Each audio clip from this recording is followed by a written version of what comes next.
नमस्कार, मैं हूं नरेश थपलियाल और आप देख रहे हैं सिद्ध बली न्यूज। प्रस्तुत है आज के उत्तराखंड समाचार।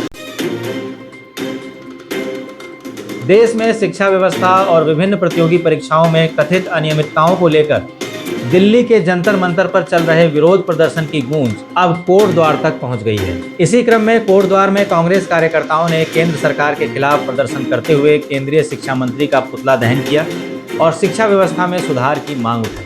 बुधवार को कांग्रेस नेता एवं पूर्व कैबिनेट मंत्री सुरेंद्र सिंह नेगी के नेतृत्व में कांग्रेस कार्यकर्ता, युवा और आमजनों ने केंद्र सरकार के खिलाफ नारेबाजी करते हुए तहसील परिसर तक रैली निकाली।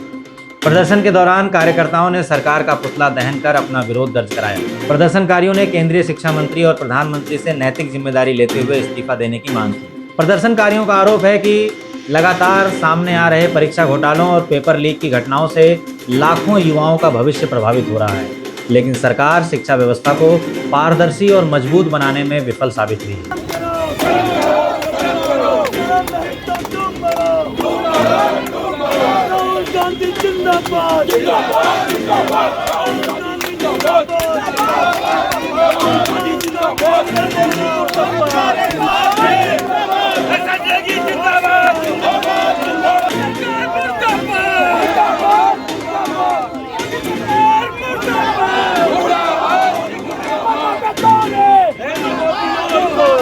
पूर्व कैबिनेट मंत्री सुरेंद्र सिंह नेगी ने कहा कि युवाओं के भविष्य से जुड़ा यह गंभीर मुद्दा है। उन्होंने मांग की कि परीक्षा प्रणाली में सुधार के लिए ठोस कदम उठाए जाएं और दोषियों के खिलाफ सख्त कार्रवाई की जाए ताकि छात्रों का विश्वास बहाल हो सके। प्रदर्शनकारियों में महानगर कांग्रेस कमेटी कोटद्वार की अध्यक्ष मीना बछवाड़, पूर्व ब्लॉक प्रमुख गीता नेगी, पूर्व महानगर अध्यक्ष संजय मित्तल, प्रवीण रावत, मदन सिंह रावत, अमित राज सिंह, हिमांशु बहुखंडी, पार्षद सोनिया नेगी सहित बड़ी संख्या में कार्यकर्ता मौजूद रहे। ये देश के भविष्य के साथ बहुत बड़ा धोखा किया जा रहा है। जो पेपर लीक से प्रभावित हुए हैं, जिसमें कई बच्चों ने आत्महत्या तक कर दिया, उनके अभिभावकों ने उस सदमे को कैसे सहा होगा और उसके को गंभीरतापूर्वक अगर देखेंगे तो उसमें पाएंगे कि कोई भी परिवार होता है वो अपने परिवार के परवरिश पर और अपने बच्चों के पठन पाठन को लेकर बहुत संजीदा होता है और उस पर अपनी तमाम जमा पूंजी को उस पर लगाकर उस बच्चे को आगे बढ़ाने का काम करता है। लेकिन दुर्भाग्य से जो प्रतिभाएं हमारी हैं उस ओर जाने के लिए रोकने की प्रयास जो है वर्तमान सरकार कर रही है। इससे शर्मसार होने वाली बात क्या है? वो बहुत शांतिपूर्ण ढंग से अपना एक ज्ञापन जो है प्रधानमंत्री और पार्लियामेंट तक पहुंचाना चाहते थे और जिस ढंग से उन्होंने वहां पर लाठीचार्ज जो है पुलिस वालों के द्वारा करवाया, ऐसा तो मैं समझता हूं कि फिरंगियों ने भी जो है आज़ादी से पहले हमारे देशवासियों और हमारे बच्चों पर नहीं किया।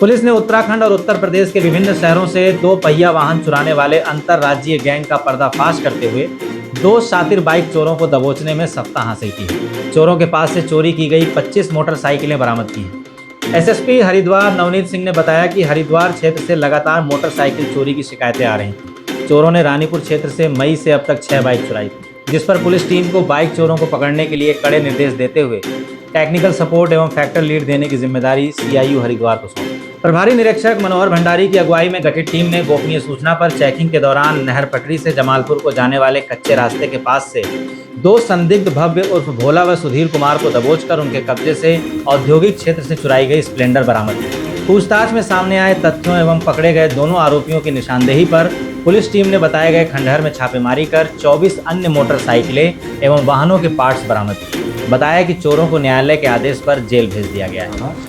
तो इनके द्वारा अलग अलग जगह से 25 मोटरसाइकिल इकट्ठी कर ली गई थी और एक जंक यार्ड में इन्होंने वो इकट्ठी कर रखी थी। तो एक इनपुट मिला था जिसमें अरेस्ट हो गए। इसमें बहुत सारी मोटरसाइकिलें हमारी अलग अलग थानों की हैं और बाकी आईसीजीएस से और अन्य जनपदों से इनकी क्रिमिनल हिस्ट्री ली जा रही है। मूलतः बिजनौर का रहने वाला है भव्य उर्फ भोला और सुधीर जो है ये फिलहाल काम यहाँ कर रहा है, लेकिन मूलतः ये भी बिजनौर का है। तो इनकी क्रिमिनल हिस्ट्री हम पता कर रहे हैं कि और कहाँ इनके खिलाफ मुकदमा दर्ज है। बिजनौर से इनके खिलाफ मुकदमे प्राप्त हुए हैं।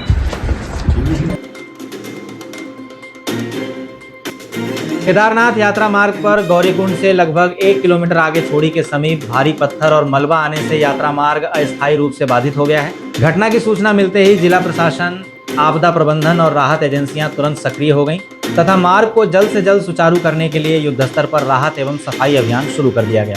सूचना मिलते ही श्रद्धालुओं की सुरक्षा को देखते हुए उन्हें सुरक्षित स्थानों पर रोक दिया गया है। जिला आपदा प्रबंधन अधिकारी नंदन सिंह रजवार ने बताया कि मार्ग को जल्द से जल्द खोलने के लिए सभी संबंधित विभागों के बीच समन्वय स्थापित कर युद्धस्तर पर कार्य किया जा रहा है। उन्होंने कहा कि स्थिति पर लगातार निगरानी रखी जा रही है और मार्ग पूरी तरह सुरक्षित होने के बाद ही श्रद्धालुओं की आवाजाही दोबारा शुरू की जाएगी। उन्होंने बताया कि घटनास्थल पर DDRF, YMF, आपदा मित्र, MPF और पुलिस की टीमें पूरी मुस्तैदी के साथ राहत एवं सुरक्षा कार्यों में लगी हुई हैं। इसके अलावा NDRF और SDRF की टीमों को भी अलर्ट मोड पर रखा गया है। देहरादून विकासनगर के कल्याणपुर में एक सनसनीखेज वारदात हो गई। यहाँ एक युवक ने महिला को गोली मारने के बाद खुद को भी गोली मार ली। घटना में युवक की मौके पर ही मौत हो गई, जबकि महिला गंभीर रूप से घायल है। उसे देहरादून के एक निजी अस्पताल में भर्ती कराया गया है। पुलिस के अनुसार चक्राता निवासी कमलेश ने त्यूणी निवासी संगीता पर तमंचे से फायर किया। गोली महिला की कनपट्टी को छूते हुए निकल गई, जिससे वह गंभीर रूप से घायल हो गई। इसके बाद कमलेश ने अपनी कनपट्टी पर गोली मार ली। घटना के समय महिला के दोनों बच्चे स्कूल गए हुए थे। गोलियों की आवाज़ सुनकर पड़ोसी मौके पर पहुंचे और पुलिस को सूचना दी। पुलिस टीम जब घटनास्थल पर पहुंची तो कमरे का दरवाजा अंदर से बंद। इसके बाद पुलिस ने दरवाजे की जाली तोड़कर अंदर प्रवेश किया। कमरे के अंदर कमलेश और संगीता दोनों खून से लथपथ पड़े मिले। प्रारंभिक जांच में मामला प्रेम प्रसंग से जुड़ा बताया जा रहा है। पुलिस के अनुसार कमलेश और संगीता दोनों ही शादीशुदा थे। स्थानीय लोगों ने बताया कि कमलेश का संगीता के घर पर अक्सर आना जाना था। इसी आधार पर पुलिस इस घटना को आपसी संबंधों से जोड़कर जांच कर रही है। पौड़ी पुलिस ने 19 लाख रुपए के गबन के मामले में सहकारी समिति के सचिव को दबोचकर सलाखों के पीछे जेल भेज दिया है। SSP पौड़ी सर्वेश पवार ने बताया कि गत 19 मार्च को संदीप सिंह सहायक विकास अधिकारी विकास खंड कोट पौड़ी ने थाना देवप्रयाग में एक शिकायती प्रार्थना पत्र दिया, जिसमें बताया कि बहुसाधन सहकारी समिति लिमिटेड देवप्रयाग के पूर्व सचिव शैलेंद्र गैरोला ने अपने पद पर रहते हुए बहुसाधन सहकारी समिति देवप्रयाग पौड़ी में पैसों का गबन किया है। प्रकरण की गंभीरता को देखते हुए वांछित अभियुक्त की शीघ्र गिरफ्तारी के लिए पुलिस टीम गठित की गई। पुलिस टीम के अथक प्रयासों एवं सटीक सूचना संकलन के परिणाम स्वरूप बुधवार को उक्त प्रकरण में वांछित नामजद अभियुक्त शैलेंद्र गैरोला निवासी कीर्तिनगर को श्रीनगर से गिरफ्तार किया गया। पूछताछ के दौरान अभियुक्त द्वारा मुकदमे से संबंधित मामले में लगभग 19 लाख रुपए की वित्तीय अनियमितता किए जाने की बात स्वीकार की गई। तो यह थे आज के मुख्य समाचार। रोजाना नवीनतम समाचारों के लिए कृपया चैनल को सब्सक्राइब कीजिए, न्यूज को शेयर और लाइक कीजिएगा। तब तक खुश रहिए, आबाद रहिए और देखते रहिए सिद्ध बली न्यूज। जय हिंद।